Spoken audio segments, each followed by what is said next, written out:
Hey guys, so I just moved to Chiang Mai, Thailand from Singapore, and I just wanted to share with you all how I decorated my apartment from this to this, using only rental-friendly decor to better reflect my very colorful personality. And of course, I'll be giving you guys a full house tour. I'm honestly so obsessed with this apartment. The location is so central, and the view from the apartment, oh my god, it's so pretty. You can see planes flying past, like there's one flying right now. Look, I don't know if you guys can see. Can you see the plane flying? How can I not fall in love with this apartment? It's just not something you get to see in Singapore, you know? So let's get started with the couch first. This couch doubles as a sofa bed, so I can have friends over if they need to crash, and it's super comfortable. But as comfy as it is, the color is not giving, and it's not like I can just replace the entire sofa with a new one, right? So the easiest way to replace the color is to get a throw blanket, which I got from Lazada, Thailand. All I did was search for a sofa cover, and there were so many designs to choose from, and I picked this because the design felt the safest. Now I'm gonna do something about the white walls. It needs some pop of color, so I got this Mom I'm a Rich Man canvas coated by the iconic Shaw. You should settle down and marry a rich man. And I said, Mom, I am a rich man. Also, the hook was already on the wall, so I didn't drill anything. I got this dragon rug from none other than Lazada as well. Honestly, it's the only shopping app I can use so far in Thailand because Shopee doesn't allow me to use my foreign card. But anyway, isn't the dragon so cute? And I topped it off with this makeshift coffee bench that's provided by the apartment, and I just love how everything just blends so well together. This rustic vase came with the apartment, and it looks antique compared to the other furnishing but blends so well because of its teal color. And you see that rotating mirror? It took me 2 hours to put that together, okay? But anyway, I am placing these colorful dried flowers that I got from Chiang Mai Market onto the vase.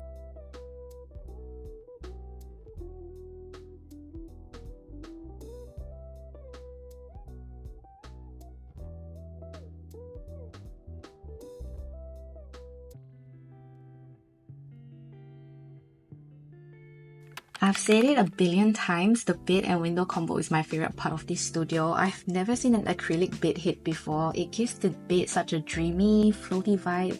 Might not be the wisest thing for me to admit, but that acrylic panel was the moment I knew I had to lock in this place. So whoever designed this layout, you need a raise, because if you know most units in my condo don't look like this at all. In fact, it looks very old-fashioned.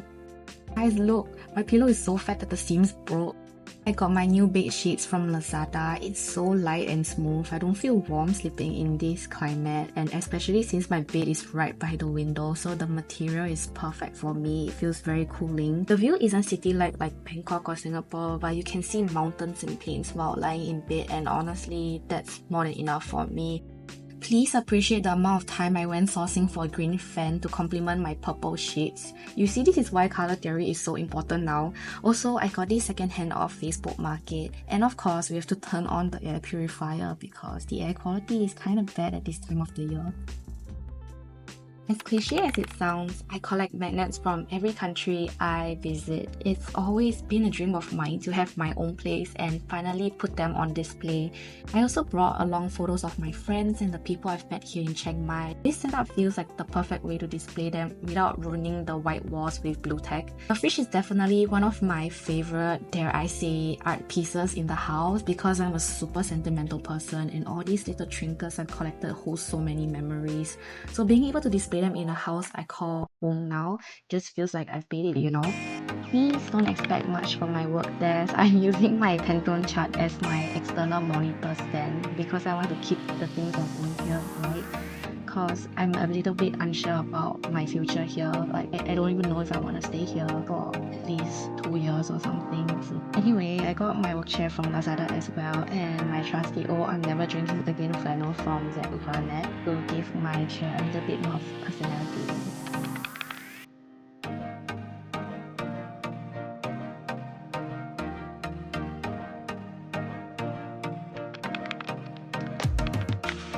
This is my makeshift vanity corner, and I painted this very dark painting that looks like a bacon, but it's supposed to be a bed. But anyway, I put my makeup in boxes and parcels because, like I mentioned, I want to keep my possessions here light.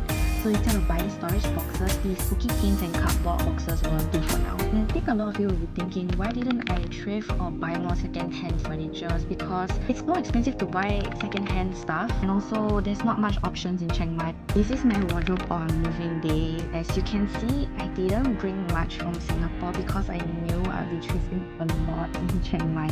The thrifting scene here is honestly unmatched. So if you're curious about what it's like, drop a comment. I'll make a separate video about it. I didn't bring my shoe collection as well, so these are the only pairs I have for now. And I kind of miss my platforms back in Singapore, to be honest.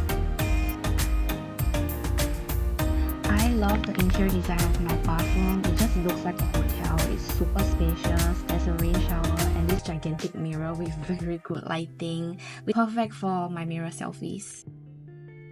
That's the end of the whole Decor tour. This is how my apartment turned out to be like, and I'm really satisfied with the end results. This is the kitchen, which I didn't do any decoration to it, to be honest, because it's good on its own. I really love how pretty and simple it is, and just all the colors just blend so well together. I'm very impressed of what I managed to put together.